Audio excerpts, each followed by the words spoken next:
he'll do it behind the scenes. So then if we used his, under the covers architecture, we could apply it. And he wants to do it for multiple drones, by the way. That's what he wants to do. He wants to control multiple drones. And if it's used in a probabilistic context, you mentioned essentially there would be uncertainty in possible outcomes.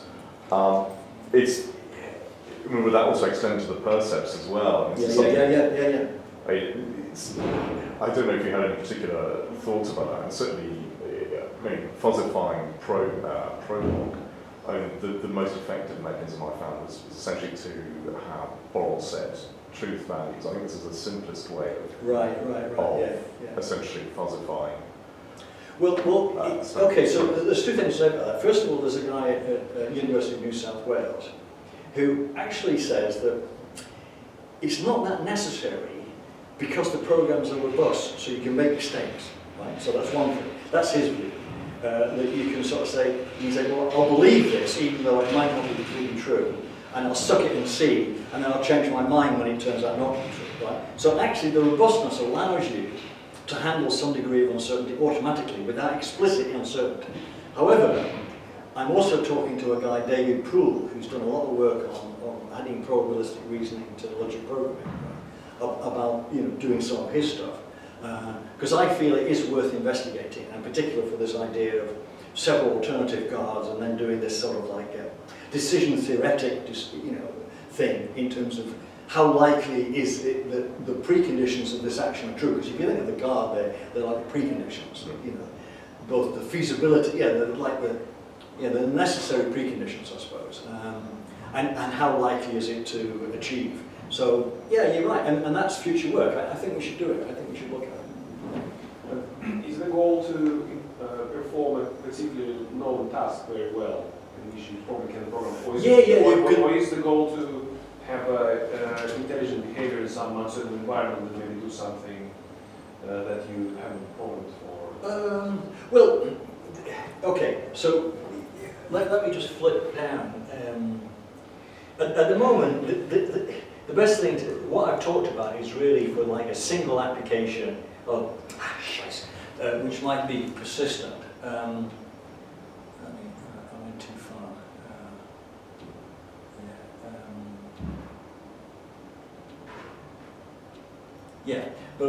But if the next phase is to make use of more ideas from the multi-agent systems community, and I don't know if you're familiar with this, but there's something called JSON, BDI, belief, desires, intentions, architecture as well. But basically, there aren't some fixed things that the thing does when it gets launched, which is sort of what I had.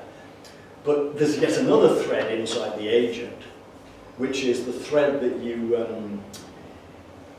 send requests to, and it's also a thread that monitors the percepts and forks off tasks in response, right? So it reacts, it sees things, and that's what you do in these BDI architectures, right? It's like event-driven for doing things, and the event could be a request to do something, or it could be, hey, like some of the examples they do, like dirt appears on the floor, so the thing starts moving up or something, right? And that's what we're going to do. So what you have is another layer on top, which are these event reaction rules, like plus factors an event. And you say, okay, this is an event. I've got a new belief in my belief store, a new key percept. I also believe these other things, right? So this is the context condition. Then let me invoke this telereactive procedure to react to that new thing I've been told. So. Or you can be given a goal. And the goal can be given by another agent or a human. And again, there's a context condition, which is a belief store query, and then you invoke this telereactive procedure. Now, why do I call it a plan? Well, then you also generalize your rules in your telereactive procedure. So instead of being rules that just do a sequence of actions, or they do a parallel conjunction of primitive actions, or they call a telereactive procedure, they can be, I'm not sure what to do at this moment, but I should achieve this goal. In other words, you explicitly have in your program goals to be achieved, and then they become plans or partial plans. What in the agent community are called plans. And then you go to the top level and you look at these these goal reaction plans, goal reaction rules, to choose a plan, and that actually then also gives you non-determinism. It gives you the ability to sort of recover from a plan failure and stuff, and it uses ideas from the multi-agent community, which I used to be in, on VDI architectures. Now in that case, it becomes much more general architecture, which is like an intelligent thing, like a domestic robot or something, that reacts to seeing spilt milk, and you ask it to do something, right? And then it invokes these things, and of course then you can also maybe have termination of them when it achieves the condition. So already we've got two modes of evaluating a task: the achieve and maintain mode, call rather, and the achieve only mode. And the achieve only mode, as soon as it achieves that top level rule, it terminates. So then you get something more general. I don't know if that answers your question. You asked the question, I'm sorry. All right, does it answer your question? No, all right. Yeah. It sounded like, as a consequence of a single knowledge base of facts, every time... Plus rules. Every time it changes, everything gets rerun. Yeah, that's right. So, and that sounds horrible. The question is it horrible? It is. Well, conceptually it's horrible, but this is where we've done some smarts on the implementation. Because we, as well as the changes we've made, we store meta-information about which predicates have been changed. We then do a complete analysis of the program at compile time and know what dynamic facts each guard depends on, and only if one of those has changed we re-evaluate. And these are optimizations you do in AI production or systems. So we do that. So in fact, we're actually quite good. We do not... Conceptually, it's re-evaluating them all, but it's using meta-information to know that it needn't bother. Yeah. And the other thing that you mentioned was higher orderness. Yeah. What bits? I didn't show it there. First of all, the belief store language is higher order, so if you want, you can have predicates that take predicates as an argument. And I do have an example. There's a book we're writing on this, and in fact, you can download the first 6 chapters, and in those first 6 chapters is an example of a higher order telereactive procedure, right? Where you actually pass a procedure as an argument, and it uses that procedure, and you tailor it by sending different procedures in. Yeah. So does that mean that you can say partially instance, in the sense of a closure, you can partially instance it? We don't have closures in the language. You can do it. Actually, it's an interesting point. You can always get around. We actually have currying, but you have to do it as a top-level definition. So there isn't a lambda in the language, but you can do it indirectly. Yeah, in the belief store language, we've got currying, and in fact, actually, you can even define. If you're a functional programmer, it seems that everyone says, "Can you do church numerals?" And the answer is yes, we can. Whoever wants to do them. I mean, it's not a useless bloody thing to do, but we can define church numerals in the belief store language. This seems to be the virility test of a higher order language. Can I just ask a question about the sort of whole approach to designing rules? Because I'm just wondering how it scales up. Because I've seen this sort of thing for many years based on my sort of block worlds. Mm-hmm. But has it ever been applied to a big industrial problem? I don't know whether it scales up, and if so, are there particular... Well, how big's your information store? You see, you can always factor it by doing this multiple agent thing. And actually, even if you don't want to share beliefs across the agents, you then control the sharing of the information with explicit communication. So you can always scale it up that way. In fact, actually, one of the first examples we ran was an industrial, a simulation, admittedly, of I think we had 5 agents, and there was one controlling a conveyor belt that shunted goods to the end of the conveyor belt, and then it was at the end it stopped.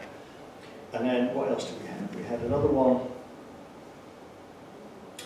Maybe it was another one that swung an arm, the usual sort of thing, picking up with an arm and putting it under a press. And another one that did the press. And another one that swung the arm and put it on an outgoing conveyor belt. Another one, and it was all done with perception. The coordination was done with perception. Now, I mean, that worked fine, and admittedly it was only a simulation, but it was potentially, 5 agents controlling some hardware without interference. mean, these systems now, I mean, okay, so give me an example of, I mean, I don't know how, I mean, we've never done it with a large number of facts, but I'm sure it can take a large number of facts, because maybe you index these facts anyway. In terms of speed, we timeshare the threads, and we give them 2 milliseconds each. And in 2 milliseconds, we can do 10,000 inference steps. So in terms of speed, it's not a problem. No, I was thinking more about sort of cognitive loading of the program, trying to work their way through that. And I'm not saying there's any better solution, I'm just well, the big thing about this approach, and it's not my invention, I wish it was, it's Nielsen's, is you think in terms of goals and sub-goals. Even that control with respect to while and until is in terms of overachieving and underachieving. You see, you're at high conceptual level. Yeah. And I think that lends itself to ease of programming. Are there any tools to help you with that step? No, but that's future work, I should have put it in. Right. What I want to do is to have an IDE that exactly enables you to do that and keeps track of the implication of requirements. Does gap analysis. Yeah.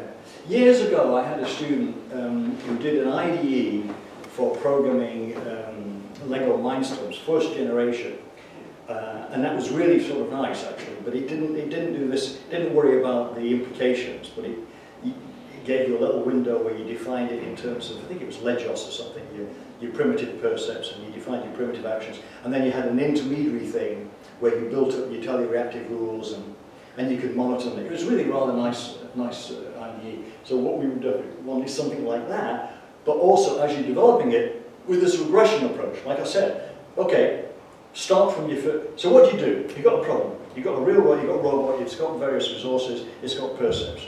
There's a task you want to achieve. Right, question. Can I query the sensor readings mapped into percepts to determine the task is achieved? No.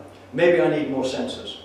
Maybe that doesn't work. Maybe I need rules interrogating those sensors, right? So you build up that little bit of ontology.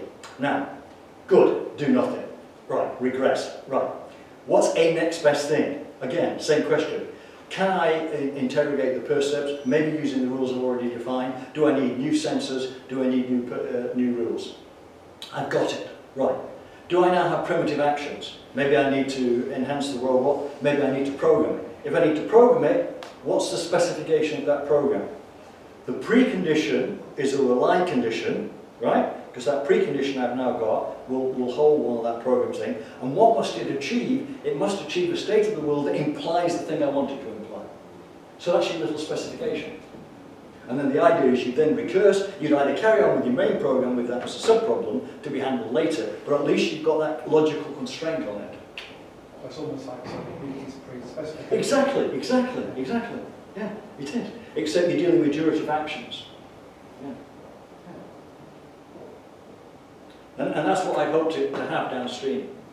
But in fact, yeah, well, I suppose you might argue we've only done simple programs, but on the other hand, I challenge people. The whole of that program I showed you there is about 20 rules in 4 procedures. So I challenge people to do it in less than something like C or Algol or something, or not Algol, Java or some thing. Or even the language you use, what this function like. It's very concise, this language, and I try to show you that it does read, you know, yeah, I believe it, right? When I was trying to explain it, you should have believed that you would do what it did. Because you do conceptualize it in terms of this, Nielsen calls it regression, this sort of fact that the low-level rule, the action should achieve the precondition of high-level rule. He calls it the regression property.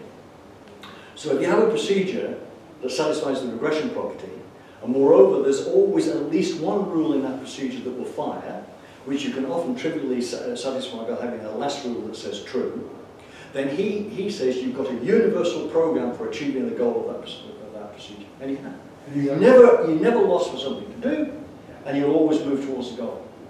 Is there any sort of verification? Well, in fact, colleagues of mine at University of Queensland have indeed developed a interval time proof system based on work by Alan Burns at York, and for truth functional programs, in other words, without parameters and without guards that are just purely truth functional, they have a proof system for proving that you will eventually achieve the goal.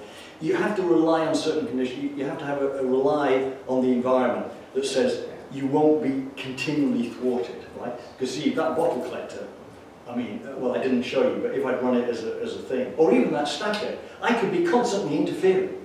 You know, and you have to assume that you will not be constantly interfering with. Yeah. Are we done? We're done? Okay. Thank you, Keith. Thank you.